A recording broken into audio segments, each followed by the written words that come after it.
26 to 110 last night to win their 11th straight game. The Spurs took the lead for a good 2 minutes into the game and did not look back as 7 Spurs players scored double-digit points in the rout, and no starter played more than 28 minutes. Now, the Spurs are 1.5 games back of the Thunder for the top seed in the West, the closest they've been to catching the Thunder since November 10th. The two teams do not match up with each other for the rest of the regular season, but we know we get SGA back tonight. Should OKC be concerned by the Spurs closing in on that 1 seed? Wendy, what do you think? I think they should be concerned about Victor Wembanyama being a 7'5" pterodactyl who can destroy everything at the rim. That's what they should be worried about, no matter where the game is played. Perk and I have had a funny thing with the Spurs. You know, for a couple of weeks ago, Perk was telling me, stop worrying about the Spurs' lack of experience. Just pay attention to this incredible player. And you know what? I agree with Perk. I've decided to stop worrying about their lack of experience and start paying attention to the fact that they've got a generational player who can overcome it. But Perk is all worried about Oklahoma City and these recent losses. And I'm looking at the way they're playing, and I'm energized by the way Oklahoma City is playing. Without their top 3 ball handlers, they've been able to give more time to Cason Wallace. He's had 3 20-point games. They've been able to develop guys, 7, 8, 9 on their bench who I think they will be able to use later on. I think they've had some really good performances while Shea's been out. And yeah, they've taken some losses, but this team has championship experience. I understand what Perk's going to say, that there were 2 Game 7s last year at home, and I respect that. I'm not that worried about Oklahoma City's seed. I'm more worried about that man's health right there, and if he's healthy, I like their chances. Go ahead, Perk. You know, the one thing I love about the organization of Oklahoma City is that they always got love for me, and they never take anything personal, what I say, when it comes to speaking on the game of basketball. And what I'm about to say, I don't want the city of Oklahoma to be mad at me. I don't want the organization to be mad at me. I'm a huge SGA fan. But the San Antonio Spurs are going to win it all this year. The San Antonio Spurs is going to win the NBA championship this year. Not next year, not 2 years from now. They're going to win it this year. Yes, they have Wemby. We understand that. A true definition of a generational talent. A guy who could affect both ends of the floor, and a guy that has a mindset of a 10-year vet. But I look at the perimeter play that doesn't get enough recognition on both sides of the floor. They have a bunch of two-way dogs, big guards, big wings, duplicating what OKC have to what they and what they done to win the championship. And that one dog in particular is Stephon Castle. What I saw him do against Cade Cunningham 2 games ago in Detroit, Cade Cunningham had the worst game of the season, 5 for 26 from the field.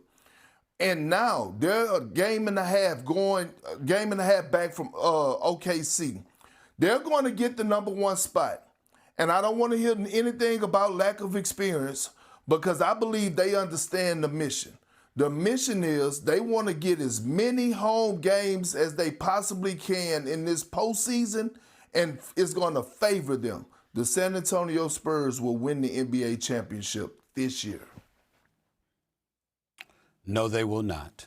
Kendrick Perkins is wrong. They are not going to win the NBA championship this year. They're not even coming out of the West this year.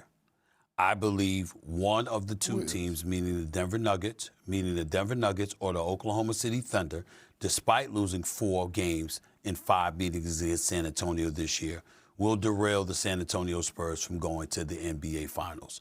I don't think they're beating both. I don't think they're getting through both to come out of the West. They will win a championship within the next 2 to 3 years with Wembanyama. He's going to win several championships. Matter of fact, I would have put it past him to win it next year. I just don't think it's going to be this year because I think Shai Gilgeous-Alexander is going to come back and remind everybody who the hell he is. I think Jalen Williams ultimately will come back, and the combination of those two in the backcourt will be a huge help. And I think Holmgren and those guys will respond like champions do, and they'll answer the call. And I certainly believe that Jokic and Jamal Murray is going to have something to say about it. I respect the hell out of the San Antonio Spurs. They are ahead of schedule, and they deserve to be. Stephon Castle is that dude, no question about it. Okay, I think their record's like 9-2 against the top 3 seeds in the National Basketball Association. So Kendrick Perkins is not off his rocker. I don't blame him for making this prediction. It's not beyond the pale or anything like that. I just believe that between the Thunder and the Nuggets, with Houston outside looking in, I got questions about their point guard play. That's why I'm not picking Houston in this equation. But I'm just looking at it from that standpoint, and I'm saying the San Antonio Spurs, as formidable as they are, I'm still not picking them ahead of both Denver and OKC. One of those teams will get them, and Kendrick Perkins will be wrong with his prediction. Have you seen Denver over the last month and a half? What have you looked when you watch the Denver Nuggets? Jokic hasn't been himself. I don't think that's going to continue. No, I don't think that's going to continue. Why? We're because I believe in Jokic. And a half away, damn near 2 months from. I believe in Jokic as well, but it's the others for me.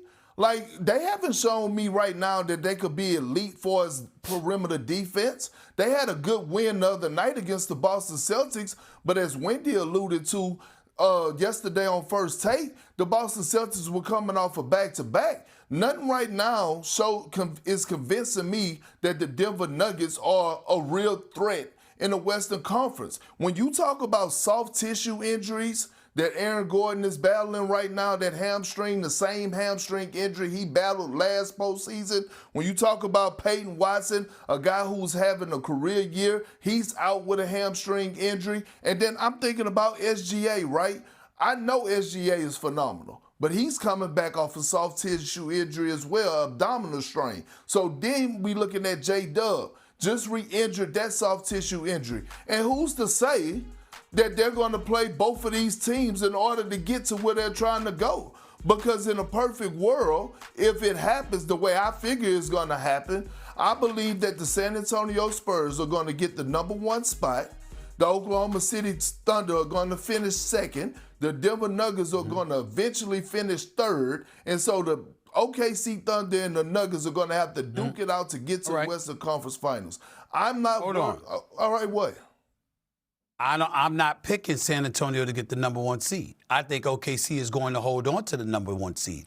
I think San Antonio is going to get the second seed. And also, I'm not worried. Listen, only people I'm worried, only team I'm worried about against OKC is San Antonio. I ain't worried about nothing else. They're going to roll through everybody else. They're going to hold on to the #1 seed. All right, San Antonio is going to be a top 2 seed, and we'll go from there. And oh, by the way, Wendy, I think Wendy will co-sign this. Perk, we've watched the Denver Nuggets on many, many occasions, and obviously with Jokic being, hobbled to some degree, but still doing what he does, we've seen at times where they haven't, quote-unquote, been themselves, and then the playoffs roll around, and they remind you who the hell they are, and they put you in a dogfight no matter who the hell they're going up against.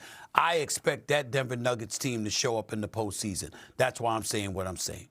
Wendy, final word. So, Shai, 3 years ago, I made an extra effort to get out to Oklahoma City in October to see Victor Wembanyama's first ever preseason game against the Oklahoma City Thunder and Chet Holmgren.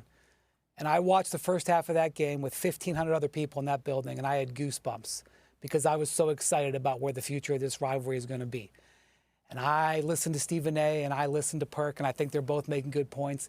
And I'm excited. And I'm excited about Cooper Flagg. And last night I was over at the Clippers Arena, Intuit Dome. I got there at 4:30 in the afternoon. Perk, there was one player on the court at 4:30 in the afternoon. You know who it was? It was Anthony Edwards. And you know what? No, Anthony Edwards. Gotcha, I'm sorry. Anthony Edwards was practicing step-back three-pointers at 4:30 in the afternoon. And you know what happened last night? He made a step-back three-pointer over a double team to win the game. I know everybody's talking about, oh, man, I don't know what's going to happen with LeBron and Steph.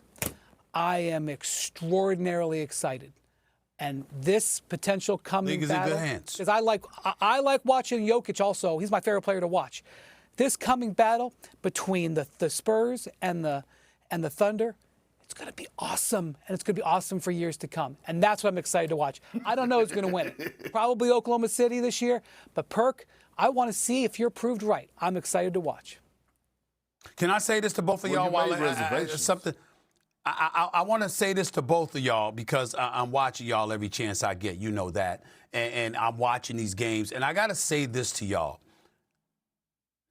Chet Holmgren can play. But I'm kind of disappointed. Are y'all not? I understand OKC is OKC. And he ain't Shea Butter. He's not Shea Gilgeous-Alexander. I get that part. You know what I'm saying? I really, really do. But they told us beforehand Wemby is coming. And Wendy, you educated us about the somewhat rivalry and a sort of tense relationship that existed between Holmgren and Wemby. Oh, yes. Holmgren's 7', I mean, the brother's 7'1" now. The brother's 7'1", and he's not a scrub. And I don't mean to act like he's having some disappointing year. He is averaging 17 and 8 for crying out loud. But when I fantasized about Wemby versus Holmgren, I expected to see more. I expected to see a more balanced rivalry there, I say. I'm not seeing that. We're hearing Wemby all day, every day, every day. Do you realize if Chet Holmgren is anywhere close to Wemby, there's nothing to talk about anybody beating OKC with Shea Butter and Jalen and those boys in the lineup? Is it me? Perk, I'm going to go to you first. Well, I want to hear this from both of y'all. Is it me? No, I'm right there with you. And look, let me say this. Chet Holmgren is one of those guys